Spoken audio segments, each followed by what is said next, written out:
Zoltán vagyok, a EFOT főszervezője. Várunk mindenkit az elkövetkező napokban ide a szolnoki Tiszaligetre. Az EFOT 1976 óta az év legnagyobb hallgatói bulia. Én azt gondolom, hogy idén is egy nagyon széles programkínálatot állítottunk össze, 300 fellépővel és 8 zenei helyszínnel várunk mindenkit ebbe a gyönyörű tiszaligeti környezetbe, ahol a egyetemi főiskolai zenekaroktól a Duma Színházon át, egészen a Quimby és a Tankcsapda koncertjéig igen színes a program.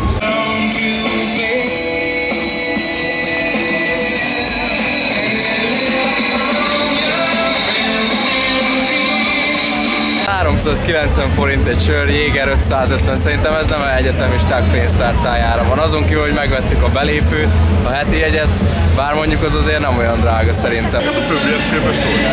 Nem olyan, mint a Sziget, ahol már teljesen ellapos, amit a pénzről szól az egész. Nagyon készülnek már a fesztiválozók az EFOT első napjának estéjére.